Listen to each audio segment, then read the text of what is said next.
저와 아내는 선배와 후배로 만난 지 한 9년이 되었습니다. 반면 연인으로 사랑의 감정으로 만난 지는 약 3년이 되었거든요. 그러니까 9에서 3을 빼면 6년이죠. 6년간 그냥 서로 좋은 사람이라고 생각하고 그냥 지내왔습니다.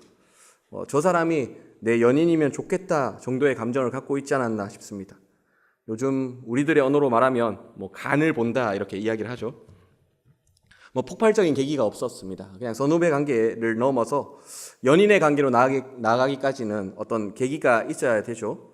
6년간 그런 특별한 시점은 오지 않았습니다. 그 말은 6년이 지나니까 그런 시점이 찾아왔습니다. 신앙과 인생에 대해서 고민을 나누고 그냥 피상적인 관계에서 이런저런 말을 나누던 그런 관계에서 갑자기 사랑이 찾아왔습니다. 기나긴 세월 동안 잠들어 있던 소위 도파민이라고 하는 호르몬이 작동했습니다. 아드레날린이 터져 나오기 시작했죠. 저를 새로운 지경으로 이끄는 이 호르몬이 저의 온 인생을 휘감기 시작했습니다. 그날 이후로 저는 새로운 사람이 되었습니다.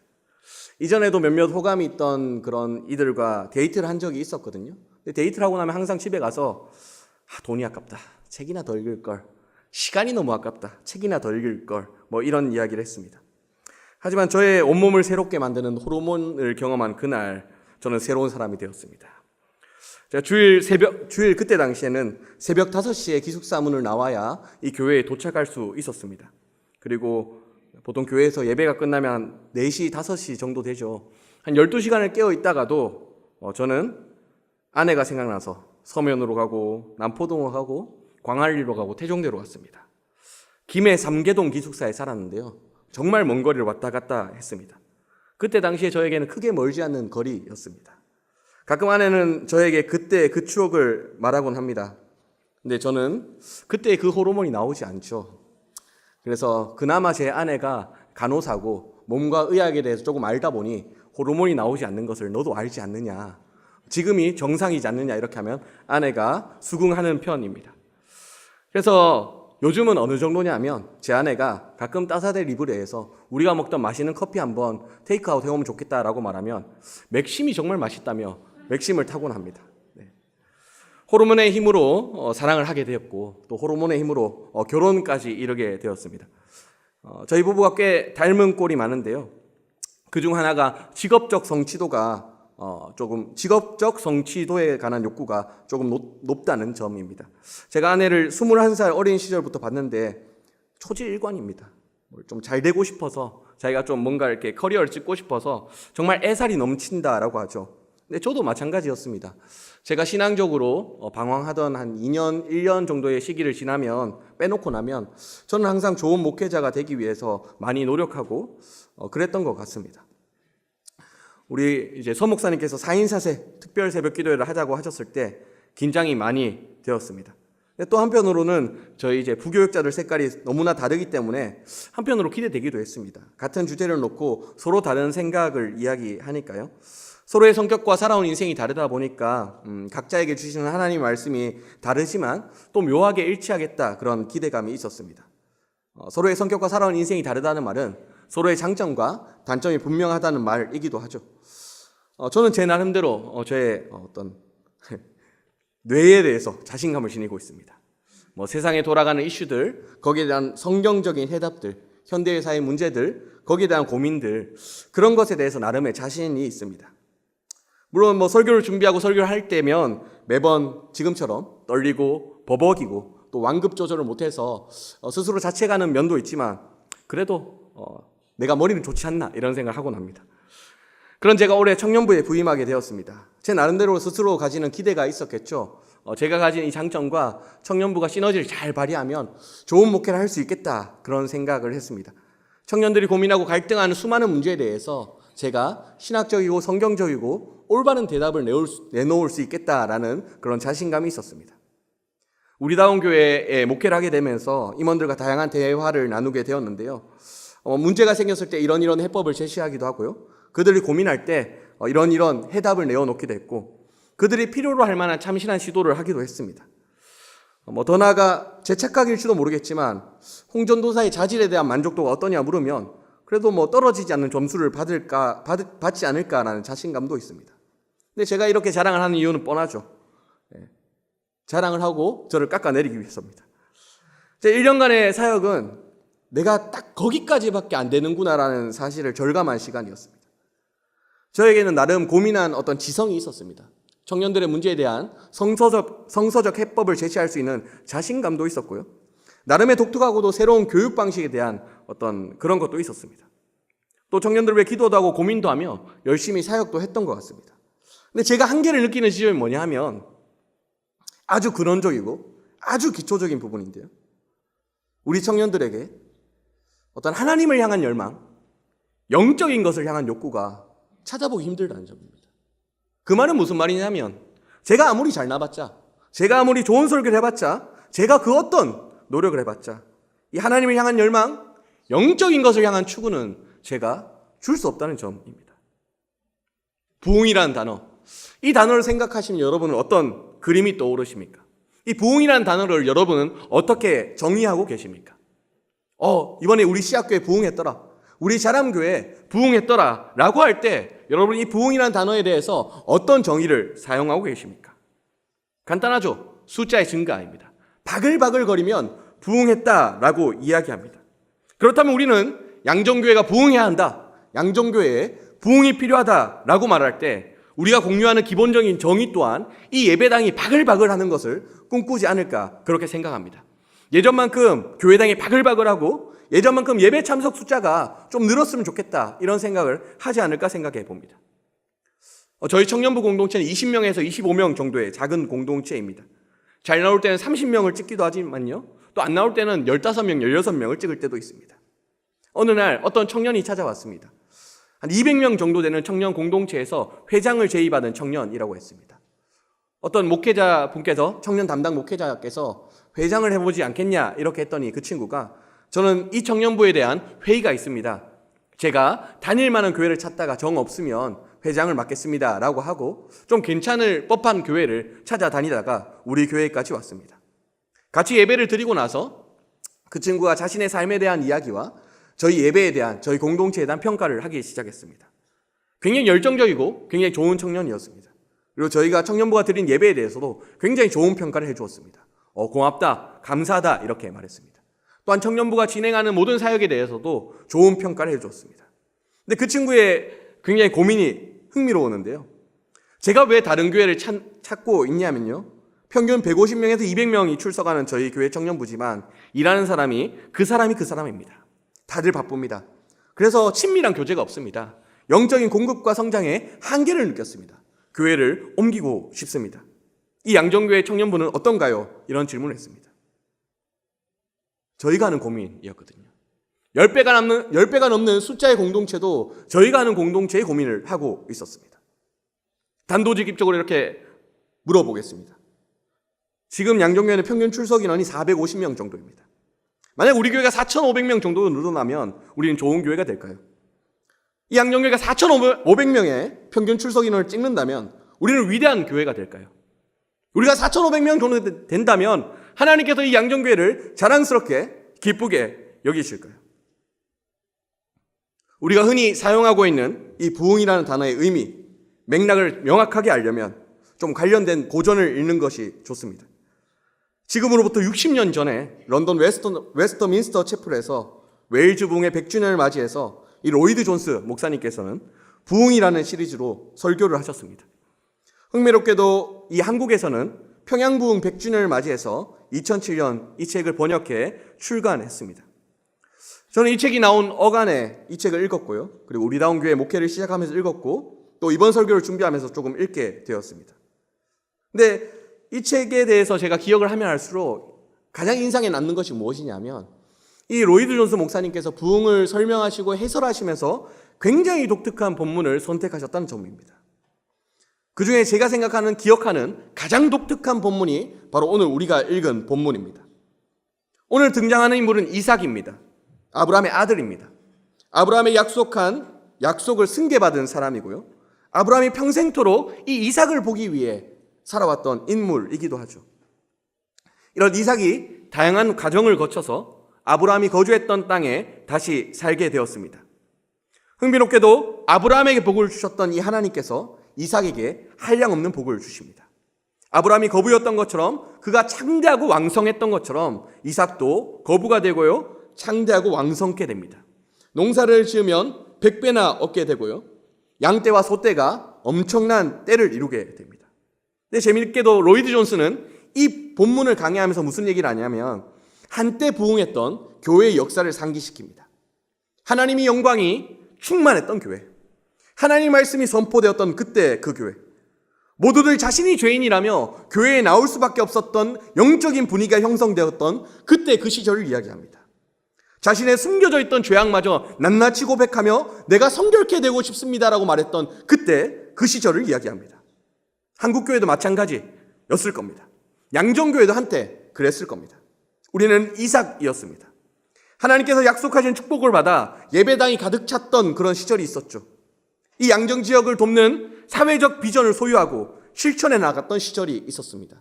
그중 하나가 양정경로대학이고 양정문화교실이죠. 아마 양정교회를 다니고 있다는 이유만으로 이 지역에 자랑스러웠던 그런 시절이 우리에게 있었을 겁니다. 하지만 본문은 이렇게 이야기합니다. 그를 시기한 블레셋 사람, 이삭을 시기한 블레셋 사람이 그의 아버지 아브라함 때에 만들었던 우물을 막고 흙으로 메워버렸다, 이렇게 이야기합니다. 이삭에게 정말 중요한 것은 무엇일까요? 그가 농사에서 얻었던 100배의 결실일까요? 그가 거느리고 있던 소떼와 양떼의 숫자일까요? 흉년이 올 수도 있습니다. 역병에 걸려 양과 소를 잃을 수 있습니다. 그래도 이삭은 죽지 않습니다. 하지만 이삭에게 정말 필요했던 것은 무엇이었냐면 우물입니다. 우물. 물을 공급받을 수 있는 근원. 아브라함이 생명의 근원으로 삼았던 이 우물, 아브라함이 생명수를 공급받았던 우물이 있다면 이 이삭에게 양과 소의 숫자가 줄어들지라도, 흉년이 올지라도 살아남을 수 있고 버텨낼 수 있고 견뎌낼 수 있습니다. 하지만 이 교묘한 블레셋 사람들은 농사에서 얻은 결실을 도둑질하지 않고요, 양떼와 소떼를 죽이지 않고 이 우물을 막고 흙으로 메워버립니다. 우물이 없으면 이삭은 죽는다, 그러니 우물만 메우면 된다라고 말하는 것이죠. 이 이야기 어떤 이야기일까요? 교회의 이야기입니다. 교회는 예전의 영광스러운 때에 비해서 예산이 넘쳐납니다. 교회는 예전의 영광스러운 때에 비하여 좋은 시설들을 갖고 있습니다. 목회자들의 지적인 수준은 높아졌습니다. 교인들의 다양한 목회적 욕구들을 충족시킬 수 있는 프로그램과 기획들도 턱없이 다양합니다. 교회는 예전 영광스러운 때에 비하여 수많은 곡식들과 소떼와 양떼들을 가지고 있습니다. 하지만 우물이 막혔습니다. 흙으로 메워진 지가 오래되어 어느 곳이 우물이었던지조차 분간 못하는 시점, 그것이 바로 오늘 이 시점입니다. 교회의 부흥이 필요한 이유는 무엇입니까? 사람이 부족하기 때문입니까? 교회의 부흥이 필요한 이유는 무엇입니까? 재정이 부족하기 때문입니까? 교회의 부흥이 필요한 이유는 무엇입니까? 교회의 부흥이 필요한 이유는 교회의 생명을 공급하시는 하나님을 우리가 잃어버린 채 살고 있기 때문입니다. 교회의 부흥이 필요한 이유는 우리의 생명의 근원 되시는 생명수이신 하나님을 우리가 잃어버린 채 교회로 모이고 있기 때문입니다. 예전보다 더 많은 사역들을 감당하고 예전보다 더 많은 종교적 욕구들을 충족시키려 하고 있지만, 예전보다 더 화려하고 세련된 모습으로 신앙생활을 영유하고 있지만, 예전에 영광스러운 때에 우리가 공급받던 하나님의 생명수가 이제 교회에서는 찾아볼 수 없기 때문에 우리는 부흥을 필요로 합니다. 사랑하는 양정교회 성도 여러분, 교육교회나 혹은 각각의 사역의 터전에서 헌신하고 있는 성도 여러분, 한번 곰곰이 생각해 보십시오. 정말 예전보다 사람이 부족해서 우리가 사역이 힘든 것인가요? 정말 예전보다 좀 나이가 들어서 사역이 힘겨운 것인가요? 조금 사람이 많아지면, 조금 공간이 좋아지면, 조금 더 체력적으로 건강하면 정말 그때 그 시절처럼 우리가 기쁘게 행복하게 즐겁게 사역을 감당할 수 있습니까? 정말 우리가 구해야 할 것이 사람들입니까? 정말 우리가 구해야 될 것이 세련된 시설입니까? 정말 더 몰려올 우리 아파트의 재개발이 빨리 완료되어야 되는 것입니까? 얼마만큼 양떼와 소떼를 거느리고 얼마만큼 수확의 결실을 얻고도 망해봐야 우리가 제정신을 차리게 될까요? 로이드 존스의 부흥에 대한 60년 전의 설교를 읽고 있으면 정말 흥미롭습니다. 60년 전의 사람들이 설교가 길다고 불평합니다. 설교에 어려운 말이 가득하다고 제발 쉬운 말 좀 해달라고 이야기합니다. 일방적인 설교보다는 토크쇼 형식으로 좀 가볍게 기독교를 가르쳐 달라라고 이야기합니다. 그리고 기독교에 정통한 성경을 연구한 목회자들 말고 언제 회심한지도 불분명한 유명인사들, 탤런트들, 교수들, 유명인들을 불러놓고 회심 이야기를 해달라고 이야기합니다. 자극적이고 폭발적인 이야기를 요구합니다. 더 나아가 사람들은 라디오가 보급되고 텔레비전이 보급되면서 자연스럽게 텔레비전과 이 라디오 때문에 교회에 나오지 않는다고 불평합니다.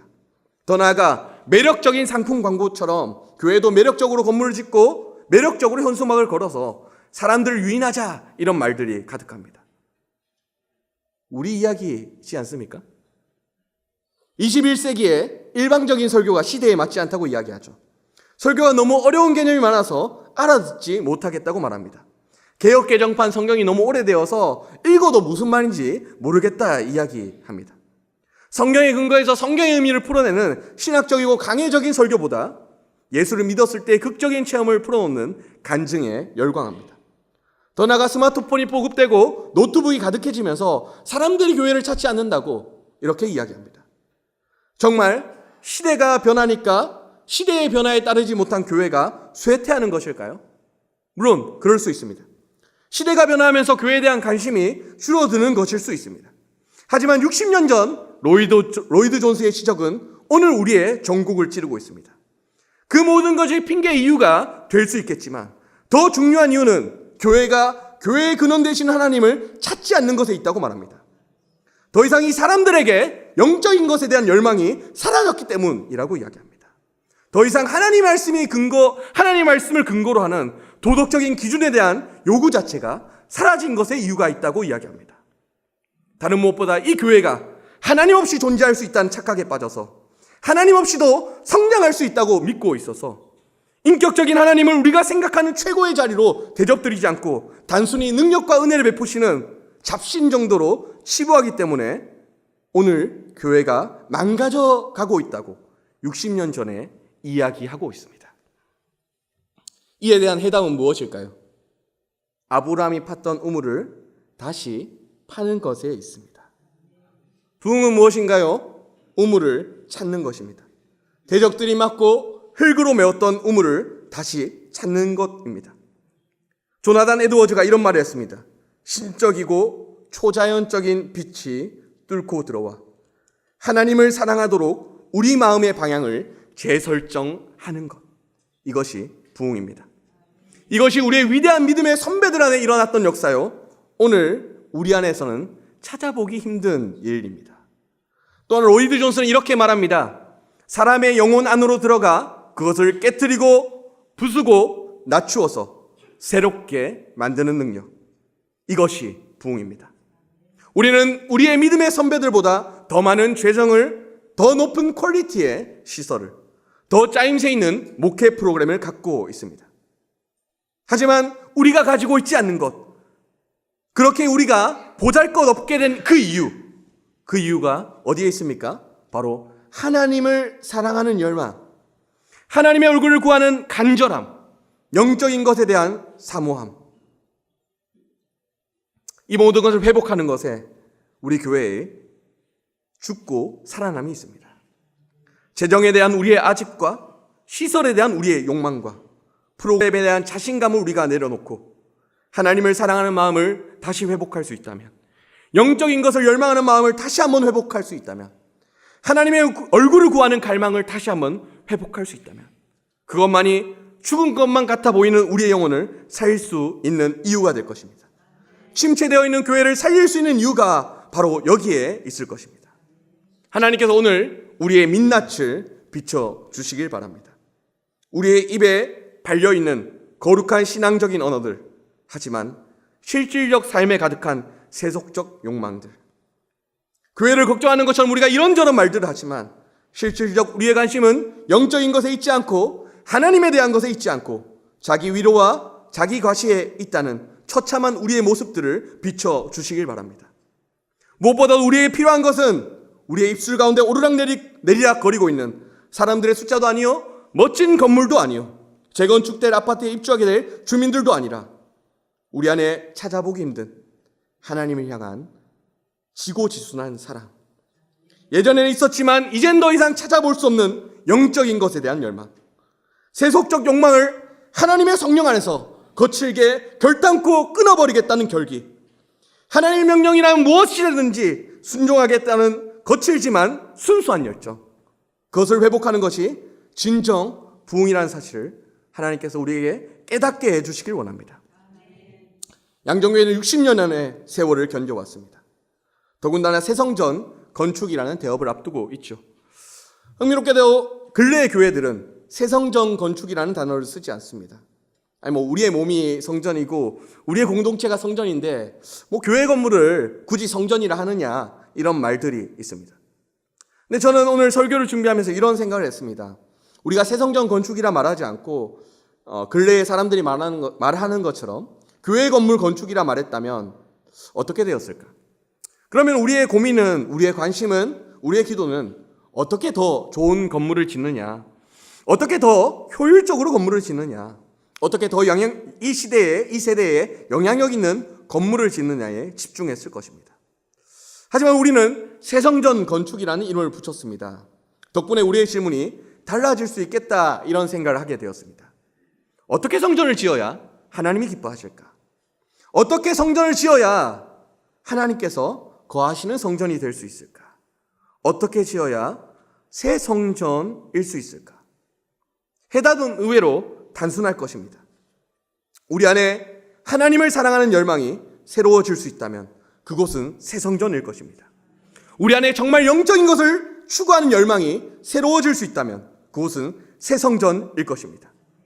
이 성전의 기초가 되시는 하나님을 향한 열망이 우리 가운데 충만할 수 있다면 우리가 짓는 건물은 성전일 것입니다.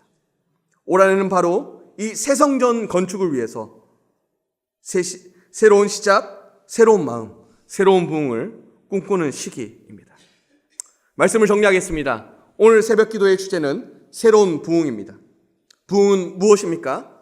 세상을 사랑했던 우리가 이제 다시 하나님을 사랑하게 되는 것입니다. 세속적인 것을 열망했던 우리가 이제는 영적인 것을 다시 한번 열망하게 되는 것, 이것이 부흥입니다. 겉으로는 하나님을 사랑하고 신앙의 언어를 통해 거룩한 척하지만 실제로는 세속적인 것에 찌들어 살았던 우리의 위선이 드디어 성령 안에서 해결받는 것, 이것이 부흥입니다. 우리의 거추장스러운 말들과 실질적인 삶과 마음이 일치되지 않았던 것들이 드디어 성령 안에서 일치되는 것, 이것이 부흥입니다. 하나님께서 오늘이 아니라도 좋으니 부디 우리 양정교회를 찾아오시기 바랍니다. 부패하고 패역한 우리의 굳어진 마음들, 우리의 교만한 마음들을 새롭게 하시길 바랍니다. 새롭게 되지 않는 사람들만 가득한 인간적인 욕망과 인간적인 말들만 가득한 인간의 교회가 아니라 하나님의 임재와 하나님의 말씀이 가득한, 하나님께서 새롭게 하시는 그 새로운 사람들이 넘쳐나는, 하나님의 말씀 앞에, 하나님의 진리 앞에 깨어있는 사람들이 넘쳐나는 그 하나님의 교회가 되길 소망합니다. 우리 같이 찬양하겠습니다.